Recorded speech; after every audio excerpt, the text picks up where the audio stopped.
Okay.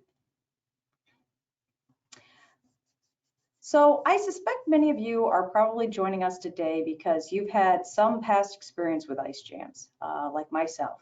You probably recognize the danger that they pose, have probably seen it firsthand or heard about some of the impacts that it's posed in your communities. You know, we're in the north, so river ice is certainly a normal occurrence in our region. The challenge that we face is that our inability to know exactly when or where they're going to impact a community. And this is where it makes communities particularly vulnerable. Without any kind of a warning, to have something of the possible significance of an ice jam can be quite challenging.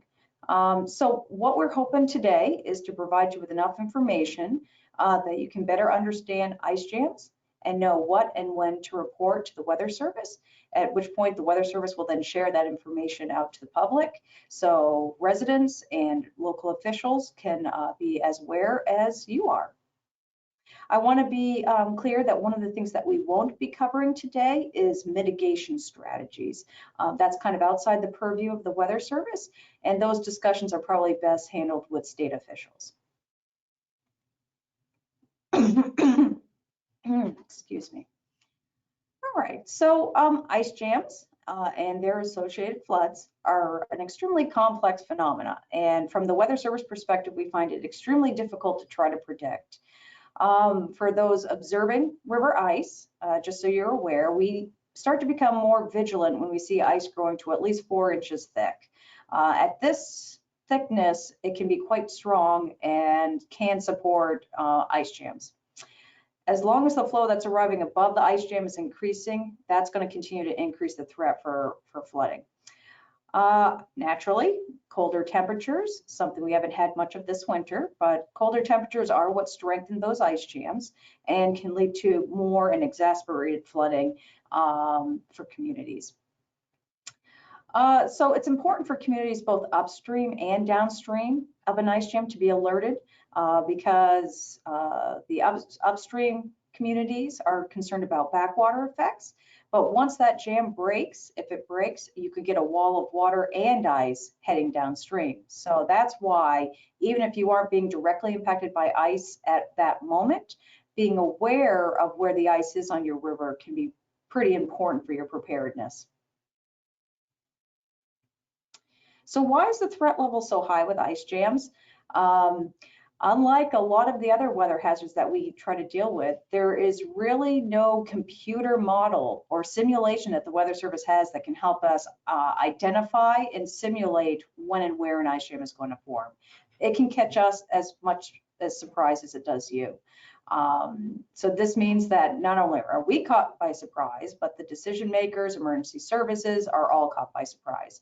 So what we hope is that by having a network of spotters, we can start to fill in these gaps or these holes in our situational awareness. And using that information, we can try to convey what we see as a perceived risk and try to alert communities when we think there's an better than normal chance that we could see some flooding as a result of those ice jams.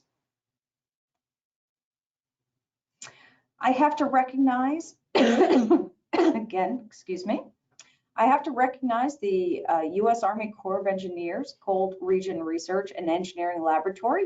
They are actually located locally. They are based out of Hanover, New Hampshire. They are the federal experts on river ice, and they're the ones who maintain the historical database on past ice jam events. The table here shows the number of reported ice jams for our 3 respective states. So you can see that these numbers are pretty low, or lower than you would expect for records that go back over 100 years.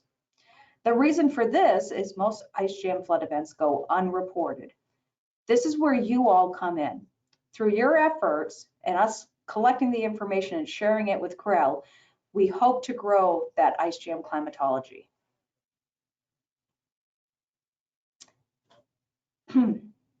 So this is one of my favorite videos of an ice jam.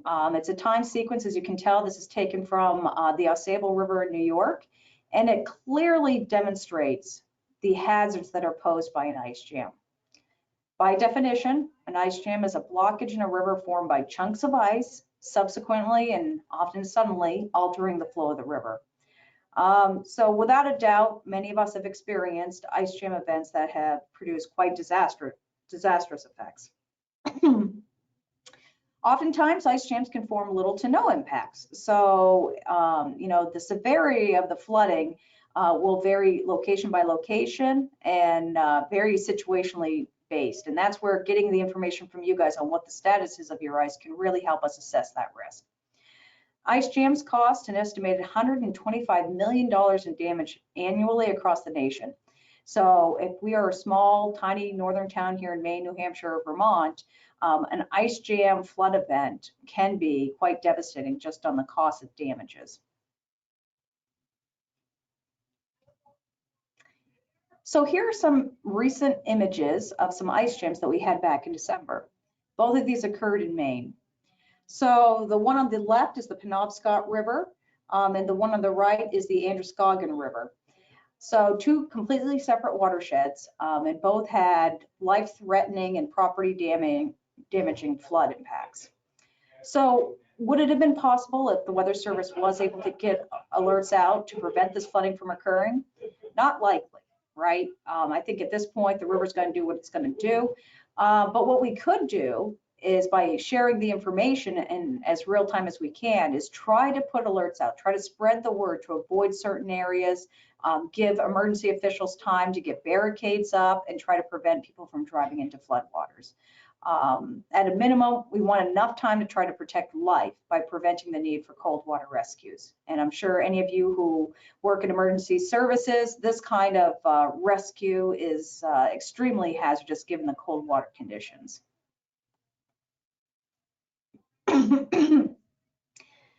So what was the cause of those two floods? Well, an ice jam, it's actually a pretty simple concept. If you have a channel of water and it is blocked by something, be it trees or in this case ice, the water's going to find a new place to go. And oftentimes that will result in it coming out of banks, sometimes very suddenly. How the ice jams form is you usually have sheet ice that breaks up, drifts downstream, and clogs and can get strengthened by what we call Frazil or slush ice. And we're going to get into detail on all this in a little bit. But in essence, the ice efficiently blocks the flow of your channel. So if you have a midwinter jam and it can freeze in place, sometimes these jams can linger for several weeks and can be problematic for quite some time. Knowing the status of your ice, even if it isn't impacting your area, is still important for us. It really helps us evaluate what the risk level is moving forward, because as we all know, at some point, the ice has got to give. So here is taking another look at an ice jam cross section, but instead of bank to bank, this time we're turning it 90 degrees and we're looking from upstream to downstream. So when we're talking about an ice jam, the upstream portion of the ice jam is referred to as the head. Again, excuse me. The bottom end is called the toe. So what happens is you usually encounter some kind of an obstacle. It could be a bridge abutment, it could be a bend in the river, it could be a solid ice sheet, whatever the case may be, you're going to get jamming of the ice chunks. The flow is going to have difficulty getting around the jam. So what happens is you're going to start to see a rising water level on the backside of the jam. Okay, so this will probably be the first location that's going to flood, is the upstream side of a jam.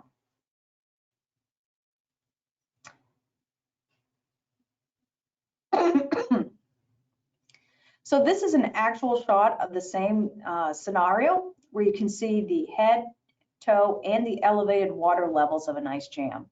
So we're going to spend some time addressing ice growth and other ice processes to kind of equip you better in recognizing when we're starting to see a hazardous condition in your area, which is really the crux of what we're trying to get at, is trying to identify the hazard before we have to issue those alerts.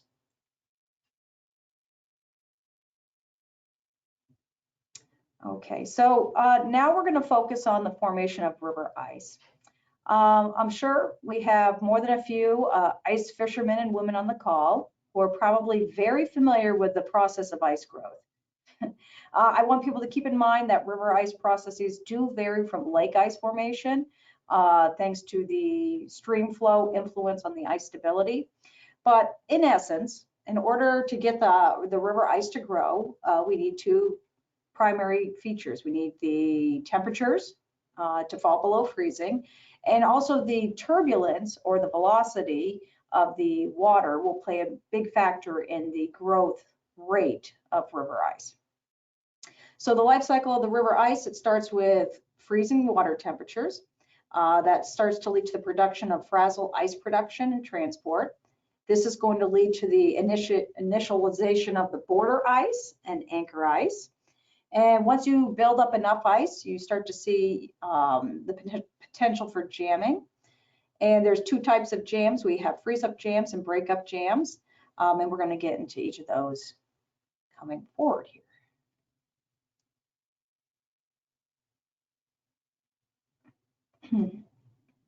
Okay, so once temperatures fall below freezing, you begin to have super cooled water. This will allow for the development of ice crystals. If it's a fairly flat water body, say behind a dam or just a very slow moving water, you can get sheet ice. But generally speaking, for river ice, it starts off as Frazil ice because we have that turbulence and that velocity influence. The extent of the mixing is going to impact what type of ice we get. So keep in mind that some of the ice is going to be deposited underneath the sheet ice or maybe even at the bottom of the river. So the adherence of the Frazil ice to whatever it encounters is going to be the growth or the start of your river ice.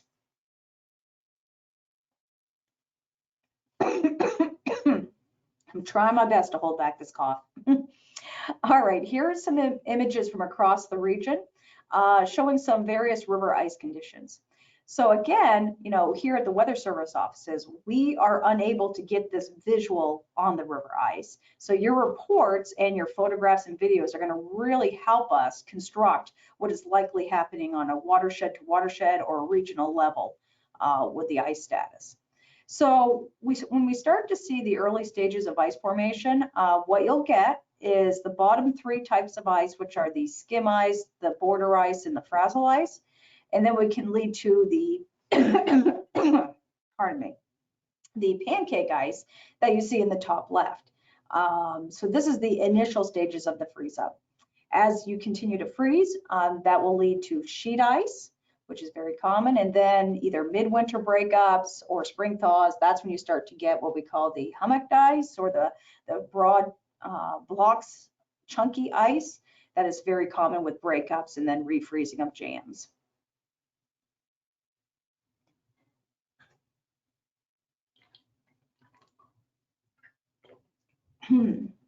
Okay, one of the initial forms of ice is called skim ice. Again, apologies, or very thin sheet ice. So this is going to form on the immediate surface of the water and usually slow moving water. So this is where you start to see your border ice because it's going to form on the very slow moving water of your near your shoreline and extend gradually over time towards the center of your water body of your river. It's transparent, and if it is a very cold period, you can get actually some substantial thickness, and we call that black ice. So basically it forms in place. But again, what is most common is Frazil ice, and it looks pretty unassuming. It looks kind of slushy, you know, thin little ice crystals in the water. But where this really becomes problematic is Frazil ice on its own is not likely to lead to an ice jam. It's not strong enough in that context. But if it encounters a jam of, you know, broken up border ice, sheet ice, large ice chunks, it can act almost like a glue because it's going to be able to weed its way through those ice chunks to solidify and turn those ice chunks into a much stronger jam. So Frazil ice can be quite problematic in ice jam formation.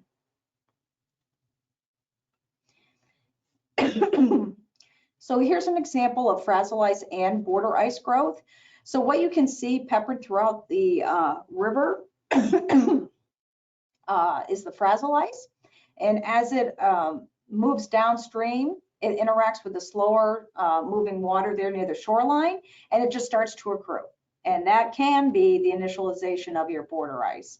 Either the skim ice or the accumulation of the Frazil ice is going to start to grow that ice sheet.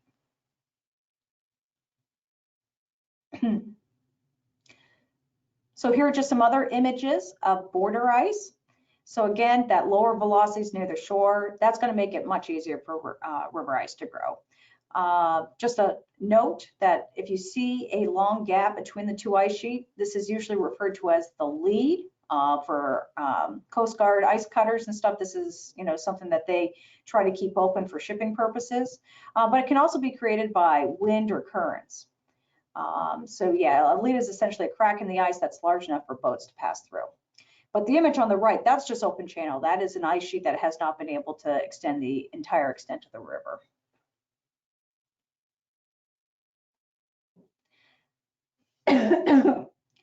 What we often see with very turbulent or really shallow small streams and creeks is the formation of anchor ice. So what it's doing is it's taking some of that Frazil ice or that slushy ice and actually pushing it down to the bottom of the river where it's attaching to rocks or whatever might be at the bottom of your riverbed. So this can be kind of an unrecognized hazard because what it's doing is it is reducing your channel capacity, and basically your storage capacity on your stream or creek is being reduced. But to look at it like in this picture, it doesn't look like it's a very concerning situation because you don't have those large chunks of ice to cause the backup of the water. But trust me, that anchor ice is an influence on the, again, the storage capacity of your rivers. So if that is reduced, it takes a lot less rain and snow melt to cause problems. Okay.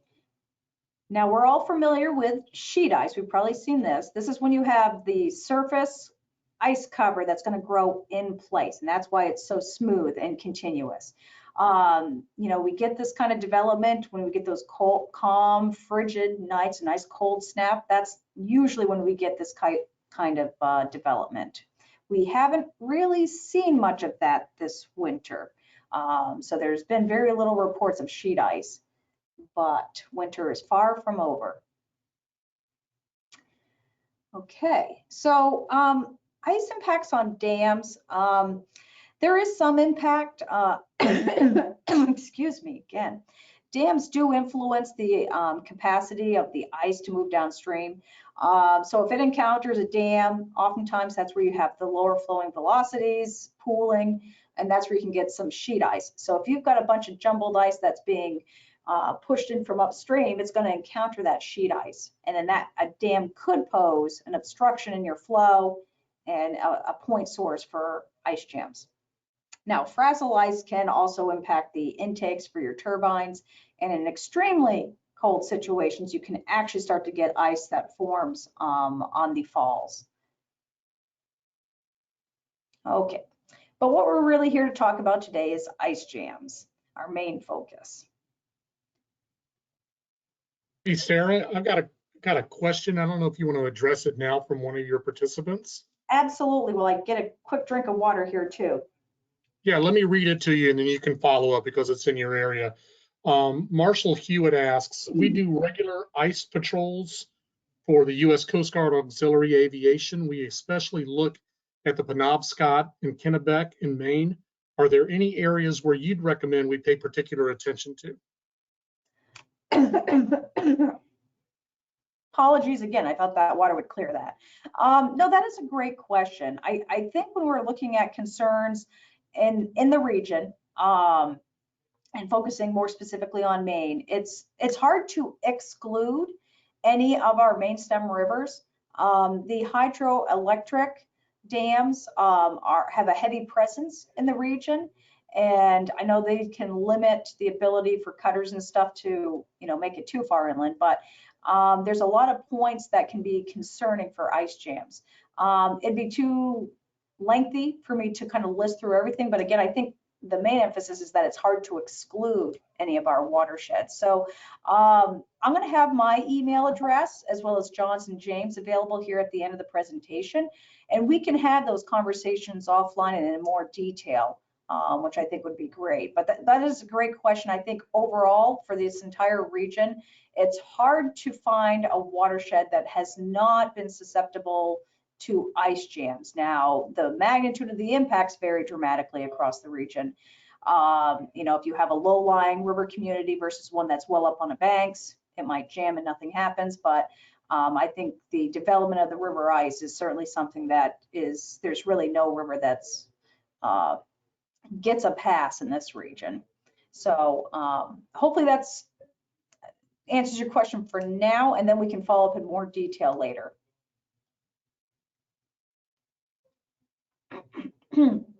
And I appreciate the little break to catch a little drink.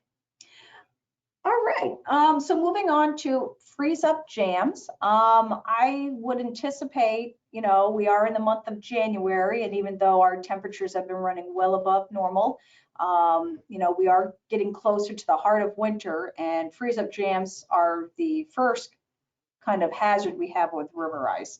So what we would expect to see for a freeze up jam is we start to get a really good cold snap. Pardon me once again. And basically the accumulation of block and Frazil ice is sufficient to, it basically gets locked in place by that extreme cold.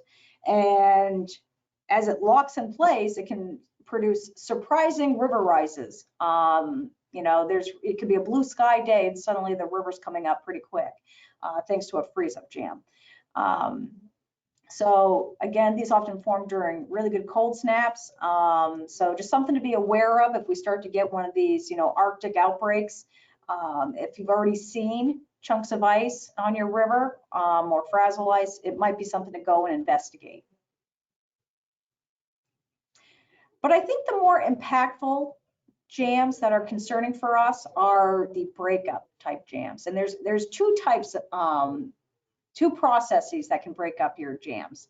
You have the thermal breakup, and I will say this is the kind that we prefer because it has weaker ice, which means it can't hold back nearly as much water. This is typical either of a midwinter breakup, you know, in our southern areas. Otherwise, for our northern areas, it probably takes the spring thaw to finally have a thermal breakup. Mechanical breakups are much more impactful, especially the thicker the ice is. Strong ice obviously can damage homes, bridges, in addition to producing, you know, a fair amount of flooding. So thermal breakups are the preferred method for breakup, but you get a river rise thanks to rain snowmelt combination, you can get those mechanical breakups. And I'm sure many of you have seen ice jams where we've had very significant or very thick river ice. The thicker those ice chunks are, the stronger that jam can be. And that means the more water it can hold back. And so that really elevates that risk. All right, so again, thermal breakup. I don't want people to disregard this type of risk just because it's not typically as impactful as a mechanical breakup, because really any clogging or blogging in the river should be taken seriously and monitored closely. They can happen very quickly, typically during, you know, that spring thaw. And so here's a picture of an example of what we call weak rotting ice. And over a very, very short period of time, it broke up. You know, the pressure of the water just happened to reach that tipping point where it all just collapsed. And so then you can have this migrating downstream and causing backwater issues. So, okay, now this is going to be kind of a show and tell portion of the presentation. This is a great video. It's a little dated from 1991, so it's great quality for a home video from that era. What we're seeing here, this is on the St. John River, that's up in northern Maine, in the town of Dickey, and we're seeing the encroachment of an ice jam. So that would be the ice jam toe making its way into town. And what it's doing is it's encountering the solid ice sheet that was present. And as you can see, it's effectively plowing right through it, rafting that ice on top, causing that hummocked ice.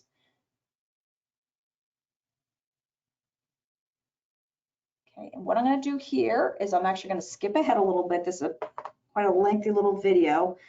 So we're going to jump ahead just a little bit. Go about here. So here you can see there are spectators watching from the bridge, and just look at the accumulation of that ice. And as you can see that there are some ice chunks within that cluster that are quite thick. Again, I know it's a little grainy, but clearly more than ice that's 4 inches thick, which is again what we kind of look for ice jams.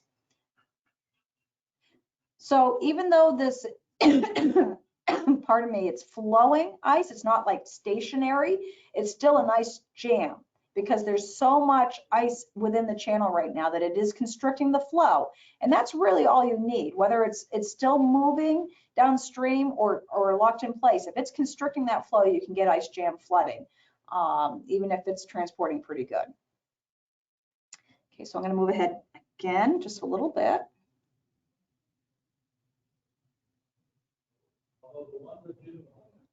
Here, okay. So this is looking on the downstream side of the bridge.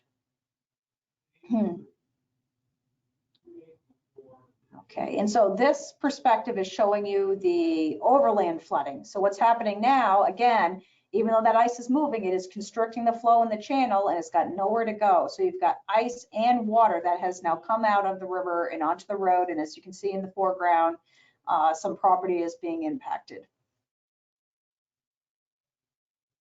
Hopefully there was no residents in the house at the time. Okay, now we're going to skip ahead once again. Okay.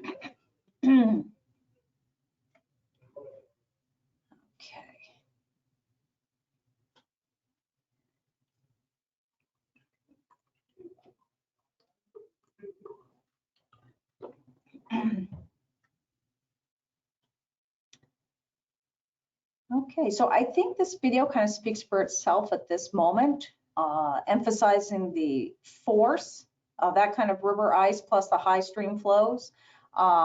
Very significant, collapsed the Dickey Bridge back in 1991. I'm going to actually pause this now. Excuse me, I'm going to keep saying that, I apologize. And show you the new replacement bridge on the USGS webcam that they have. And this was taken, as you can see, this is today. And not nearly as impacted by ice, but they clearly learned a lesson from that event and raised the bridge significantly higher. And in fact, you can actually see from this webcam that we currently have some Frazil ice quite present across the river, and maybe a little bit of border ice you can see underneath the bridge starting to develop. So I just had to show that as a before and after.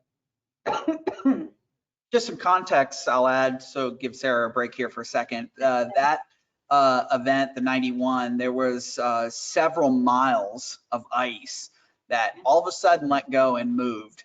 So imagine the amount of force, all that ice flowing down the river.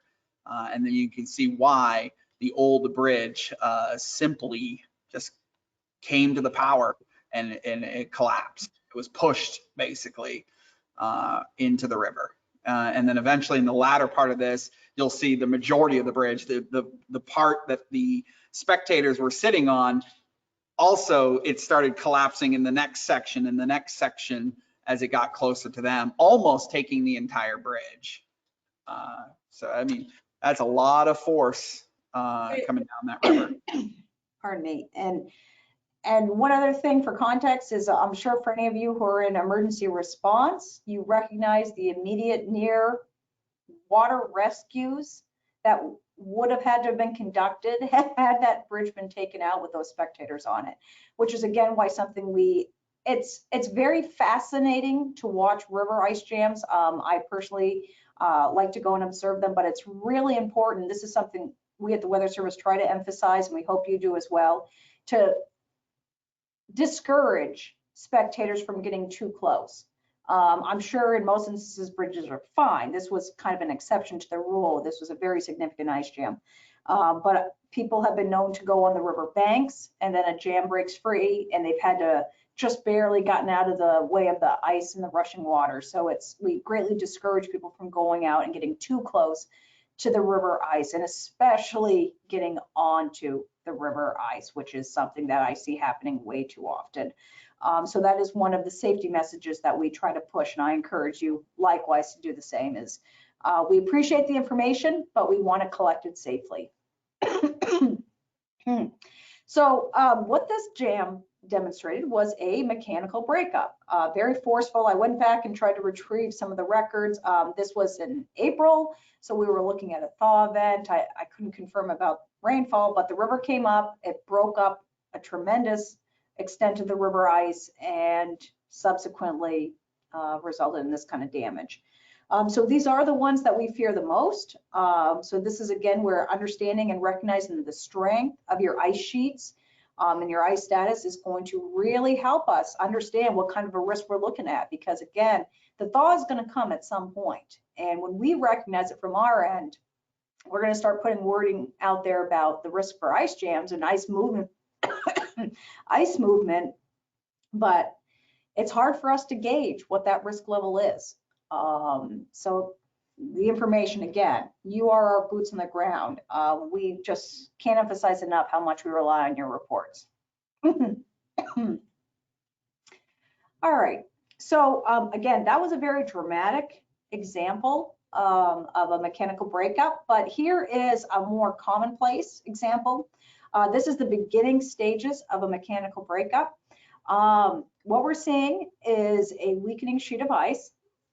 It's starting to break up. It's likely caused by rising river levels, and we know this because the ice has broken away from the shore, kind of like lake ice. You know, we had that big rain event in December. It raised a lot of the lake ice and broke it away from the shore. So that's one indication. And then that split, that crack from shore to shore, that's an indication that we're starting to get higher velocities underneath the ice, and that friction increased the lateral force and caused a pretty uniform crack straight down the middle. So this is an indication that we are beginning the stages of a breakup. So these ice sheets are going to start to move. It might not be a big flood threat for this community, but the ones downstream also need to be aware of this. Anytime there's ice movement, communities, especially downstream, need to be aware. So here's a video demonstrating the transportation of ice downstream. So when we start to see this drifting ice, we refer to those as floes, comprised of ice blocks, broken ice sheets, separated by water, so it is moving. And when they're pushed together, one on top of the other, we call that rafting. And then you start to form that hummock ice, and I'll have another graphic here with that. We really do want to know about ice flows. Okay, I don't want you guys walking away from this thinking that you only need to report it if there's actually impacts, flooding. Something like this really needs to be on our radar, because then what we're going to do is try to identify where it could get hung up, maybe reach out to officials downstream and try to monitor where is this ice going, because it could result in a jam further downstream. Likely will.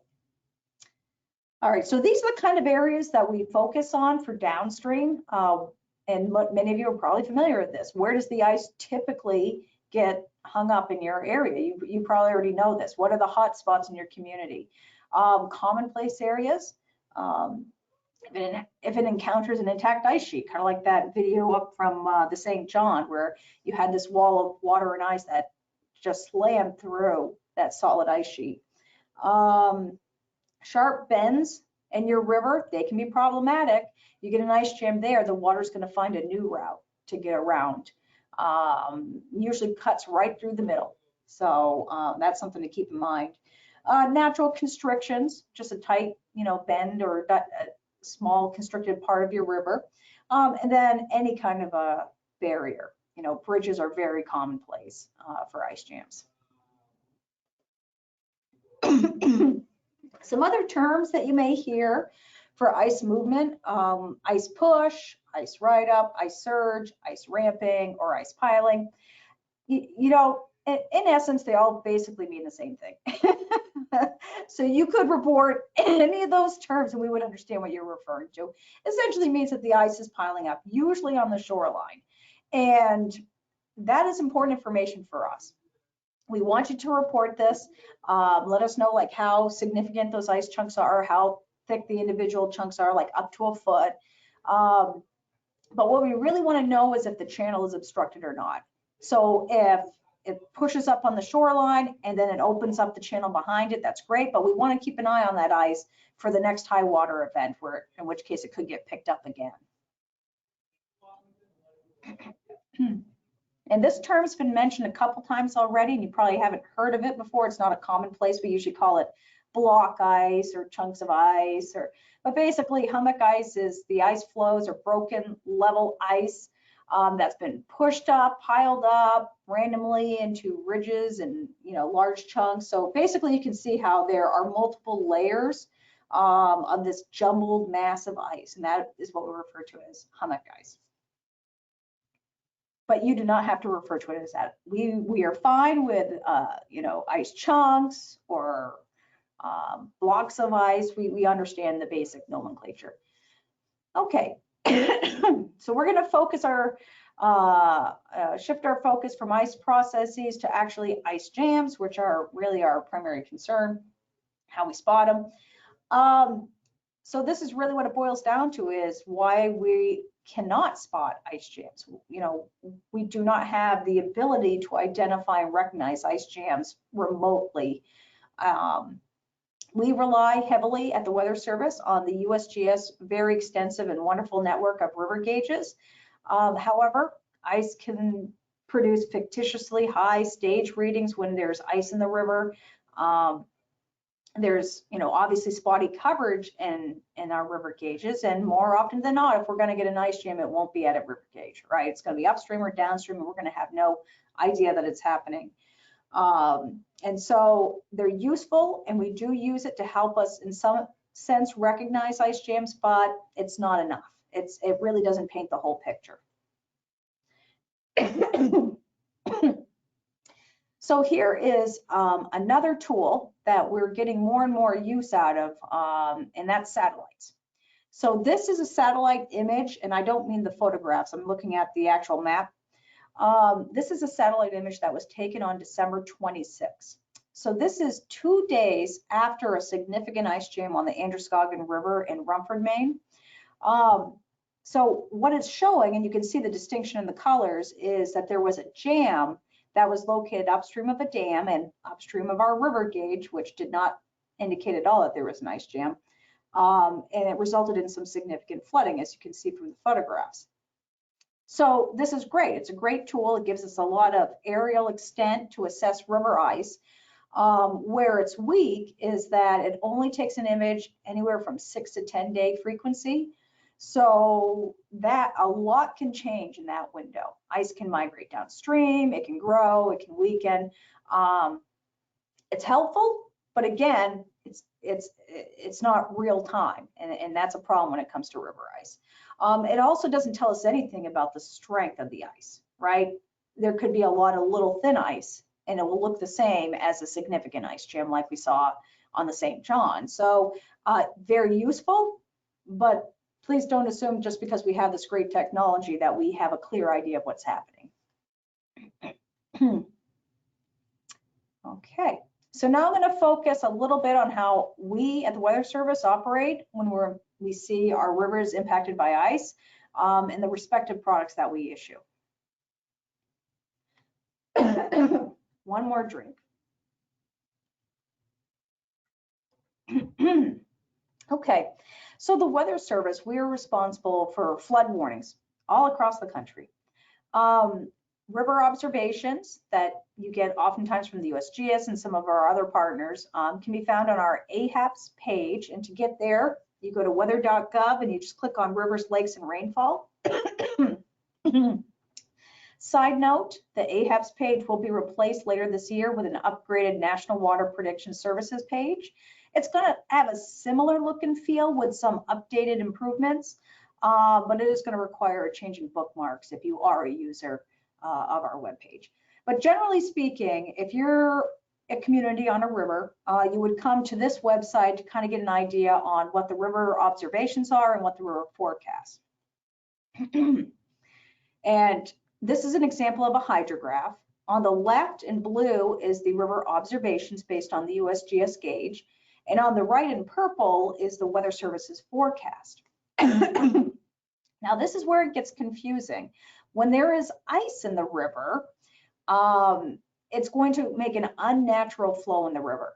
The Weather Service's models only predict flow information. We cannot model the unpredictable changes in stage caused by river ice. Since there are people who are interested in how much water or flow is coming at them, we continue to provide forecasts even though it's disrupted by ice. So this is where you might look at this and be like, I don't know what the Weather Service is doing. Their forecast isn't even anywhere close. It's because we're continuing to forecast the flow and basically disregarding the stage. Oftentimes when there is ice, the flood stages and the impact statements can no longer be representative. And on rare occasions, it actually does work out that way if the jam happens to be right there at the gauge. But more times than not, what we're seeing on the gauge is not going to clearly represent what is happening with an ice jam. So how do we handle warnings? You know, typically what we would do if there's going to be river flooding is we would issue a warning that would say how high the river is going to get, when the water is going to recede, and this is what you can expect for impacts. We can't do that in these situations. So we we will cease issuing river flood warnings. Instead, we're going to turn to our generic flood warnings that will be more community specific. And I'm going to show you some of those definitions here in a moment. So if you haven't explored the Weather Service's web pages, I encourage you to do so. We provide a lot more information than just temperature and precipitation forecasts. Myself, James, John, we take a lot of time to write seasonal outlooks where we specifically highlight river ice conditions. And if you share your reports, I guarantee you that is going to make its way into our report or our assessment of the flood risk. So if there are, say, conditions in the forecast over the next 7 days that are going to make it more favorable for ice jam flooding, our forecasters are going to put that information in what we call the hazardous weather outlook. This is a product that we issue every day. It highlights any kind of weather risks over the next 7 days. So that could be the first heads up, you know, of any upcoming weather situation that could cause the river ice to start moving. If the confidence is high, say we have a nice spring melt thaw event, we will probably issue a flood watch that mentions the risk for ice jams. And then from that point forward, we're going to rely very heavily on reports from you guys and other, you know, local officials to help us make our decisions on what kind of flood warnings and for what communities need to be issued. Okay. So if you haven't seen this particular product, these are the seasonal outlooks that I was mentioning that James, John, and I write. We do these every 2 weeks, and then when we get to March, we write them every week. And we are basically trying to get that snapshot of our snowpack, our river ice, our stream levels, and quantify what our risk is of flooding over the next 2 weeks, and then also an outlook towards the spring thaw. As you can imagine, we have a below normal snowpack right now. But for at least some of our watersheds, we have above normal stream flows right now, so they kind of balance each other out to a normal risk. But if the winter continues to see below normal snowpack, that's going to weigh into our overall flood risk going into spring. But as we know, conditions can change. So in this, we will put mention of what our snow cover, the amount of water that's in our snowpack, stream flow conditions, and then of course that river ice, because that can always catch us by surprise. Everything else could say, nope, nope, low risk, but we have extensive river ice. That's something we want to draw people's attention to. So say you call us and you're reporting rapid rises in the river. Given the imminent or flooding already ongoing, it may necessitate a flash flood warning. That means that the threat for life and property is very rapid risk and a significant risk. If the water's coming up gradually, we may issue a aerial flood warning to just say avoid these areas. You know, we have this water. It can be used to replace the flash flood warning. Now that the water's already come up, it's no longer rising, but there's still some properties impacted. We'll just basically just issue a river flood warning, an aerial flood warning like this to say the water is no longer rising, but it will be slow to recede. Flooding continues in the area, that kind of thing. The flash flood warnings are the more urgent. That's the get your road closure signs out, get people out of the way of that rising water. Now, what about this kind of a situation? We have a jam, it's in place, it's probably not going to move for a while. Occasionally the water comes up and it floods this road. In these situations, we will probably issue something called a flood advisory. Now, this is something they do not issue in the Burlington office, but us in Maine and New Hampshire do. And it's basically just to say, kind of avoid this area, it's nuisance flooding, and kind of keep an eye on it. This is an area to watch for maybe some, it could really change here quickly, but at the moment, nothing significant is happening. Okay, so now the role of the river ice spotter. Okay, most importantly, and I really cannot emphasize this enough, is please, please do not ever put yourself in any danger to try to get us a report. As much as we depend on those reports, pardon me, we really do not want anyone to take any unnecessary chances. It's very dangerous to go out on the river ice, and especially never drive into the flooded roads. Cold water rescue teams will certainly appreciate it if you try not to become in need of rescue in that extreme conditions. So what I found some of the best practices for taking observations, try to find a site that's elevated so you can get a really good vantage point up and downstream. Bridges are very handy, but obviously, looking at the video we did earlier, that was a hazardous situation. So make sure the stability of the bridge versus the ice jam situation. And I would recommend wearing a safety vest for visibility, because again, sometimes motorists aren't paying attention. So again, it's not worth a risk, but it could be a great spot to take a look up and downstream. So here are some other examples of safely observing the river ice. Bridges are good. But if you can find a part of the bank that's not very steep, so no risk of sliding in, or if the water comes up fast, you having to scurry out of the way, and then you don't have to worry about motorists.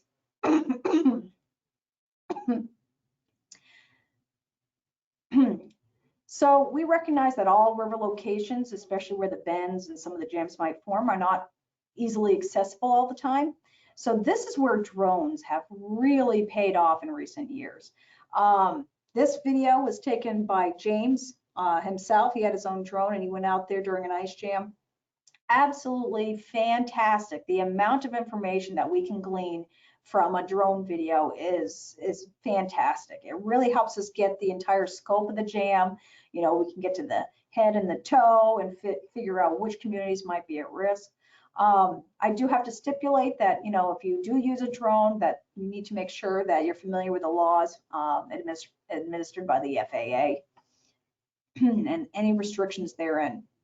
But if you have videos, please share those with the National Weather Service. And you can do that by email or even through social media. So what do you report? Obviously, where you're at. We have many streams that have the same name, a lot of mill creeks, for example.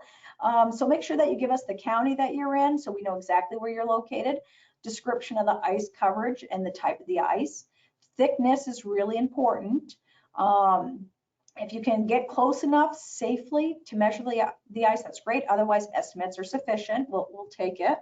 And what percentage of the channel is obstructed? That's really important for us as well. And here's a nice cross section of multiple ice layers piled up to form a very thick and strong jam.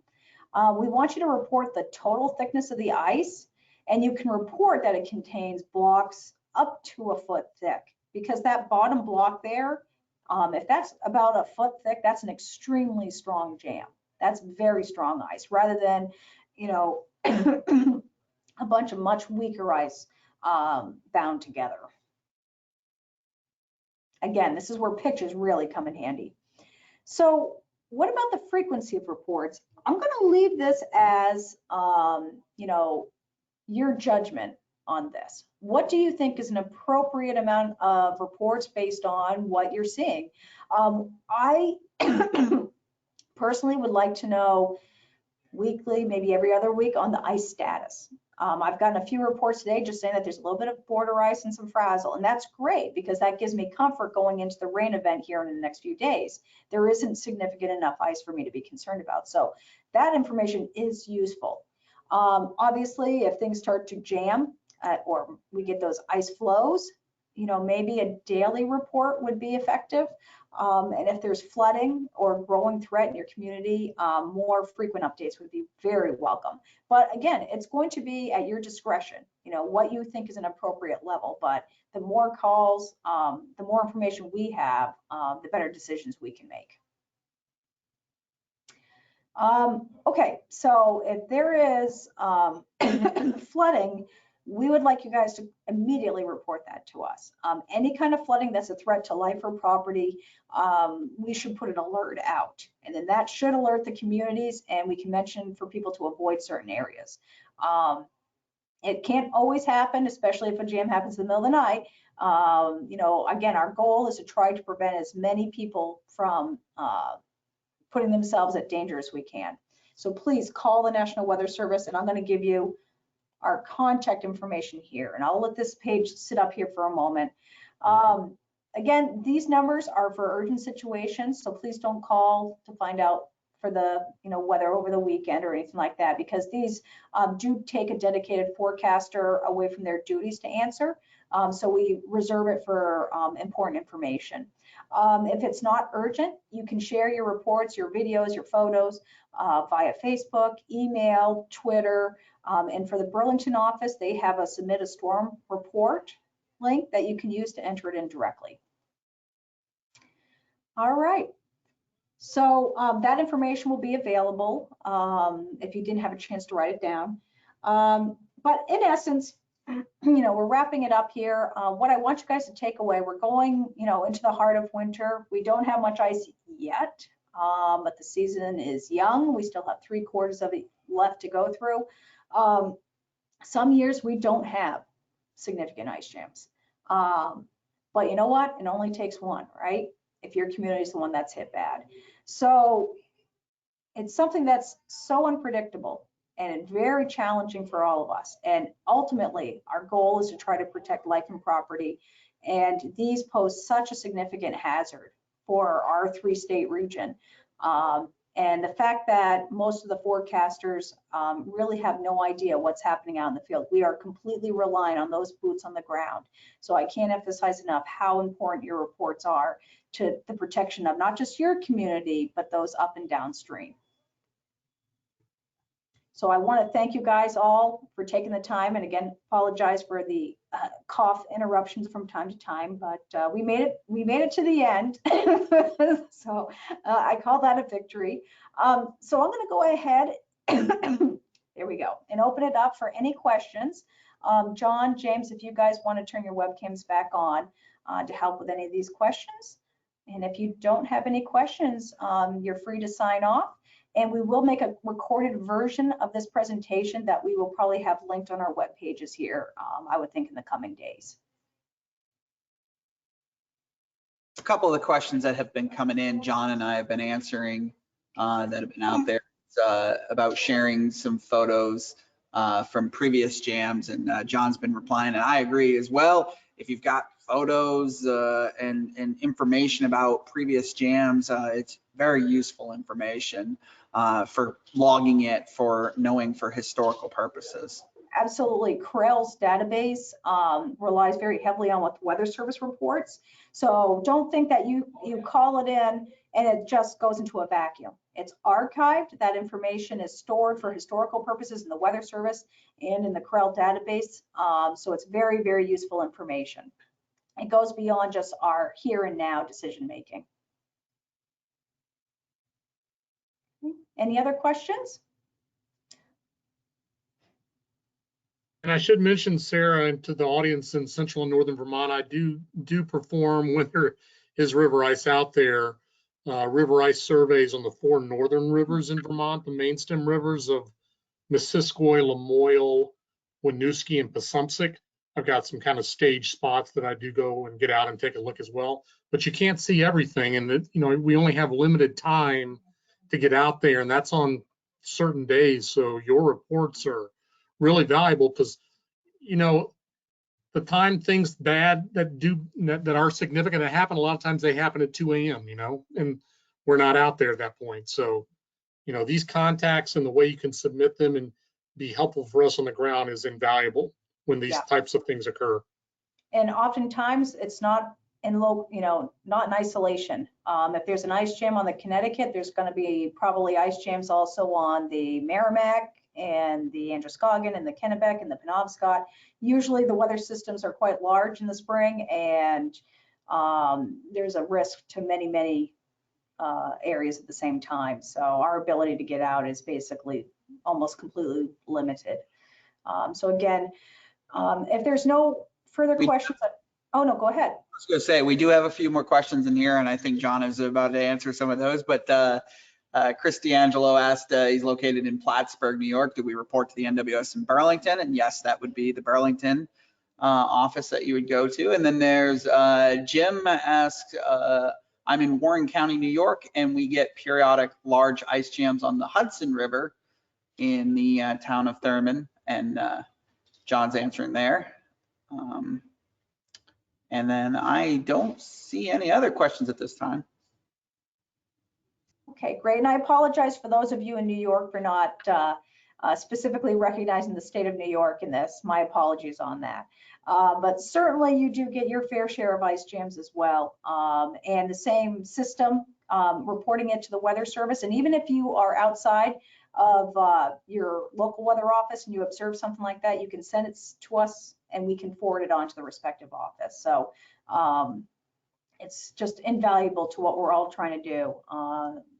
And I can't thank you all enough for taking the time to be here today, to listen to the presentation, to learn a little bit more, and to help find these little ways to help your community and to help us provide you guys with some better service. So thanks again, and we will put this recording out there for later viewing for any of those who couldn't attend. And I want to say, enjoy the rest of your winter. We have, like I said, 3/4 of the way to go, so it ain't over yet. All right, everyone. Well, everyone enjoy your day.